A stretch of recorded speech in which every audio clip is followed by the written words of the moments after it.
Today, I'm going to be covering a topic that all of us have once felt before, which is stress, and how you could turn that into guidance. Welcome to the Dope Life Podcast.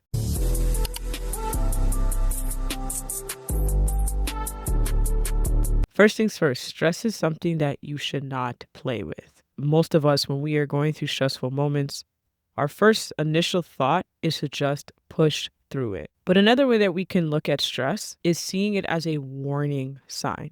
Say, for instance, that you're driving your vehicle and you notice that the weather has changed. You notice there's signs telling you that you need to be a little bit more cautious.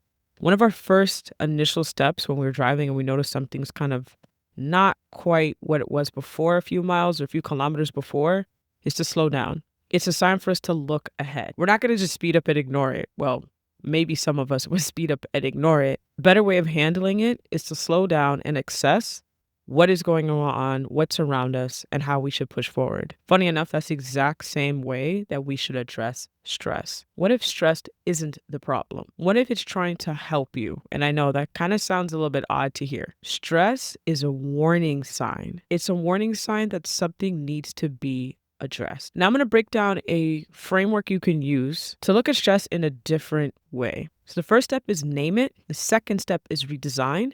Third step is boundaries. The fourth step is love on yourself. And the last step is schedule your time. So let's start off with number one, which is name it. Acknowledge it out loud. Don't skip over it. Name the why you're feeling stressed. Draw a line on a piece of paper. And on one side, you have what's working. On the opposite side, you have what isn't working. This is the moment for you to be honest. Ask yourself, what in this chapter is working and what in this chapter is not working? I once had a Shopify store, and last year I closed that store. I gave myself about a year to see if there was anything else I could do with it, and then I made a decision to shut it down. It wasn't defeat, but it was costing me more, not just financially, but energetically and emotionally. So what I did was I drew on a piece of paper what is working and what is not working. And ultimately, I chose to shut it down because other aspects of my business and my life were drawing me in a different direction.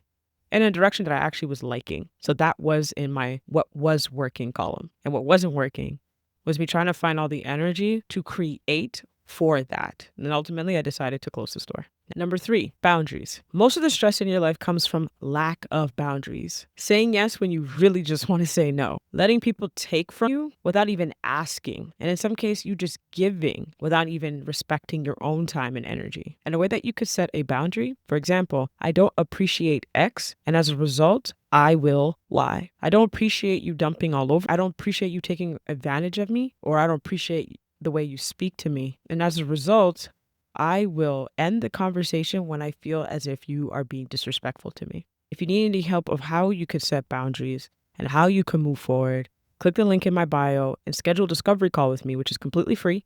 And we can work together one-on-one and with that coaching sessions on how you could do so. Now let's get back to number four. Number four is love on yourself. You're giving them grace. You're giving them compassion. You're giving them kindness. But what about you? This is a moment you got to ask yourself, why is my cup feeling drained? Where are the holes in my cup? In many cases, you are pouring into so many other people and so many other things, but you're forgetting to pour into you first. Remember, when you're pouring into other people, they get the excess of what you filled. So that's why they say your cup is runneth over. So give yourself permission to pour into yourself without the guilt. You got to take care of yourself in order for you to take care of everybody else. Start talking to yourself as if you would talk to all these people that you give the love and the kindness and the compassion to. Number five, and this is probably the most important action step you're ever going to take with this. Schedule in your time. Name it. Make it seem funny, enjoyable. Put it in your calendar. In fact, open your calendar right now. And just for this week, find a time, maybe it's just only 30 minutes, where you block out a time just for you. Not for errands, not for meetings, not for anybody else but you. And you don't have to do anything fancy. You can literally just sit in silence for 30 minutes if that's what you choose to do.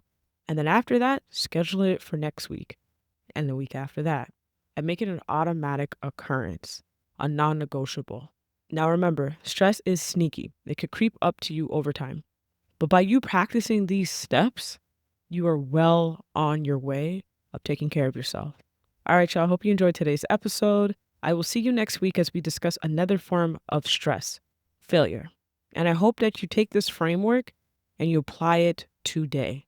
But give yourself grace and understand that it's going to take time to undo the things that no longer serve you. All right? I'll see y'all next week. Y'all know what to do. Walk with peace, walk with love.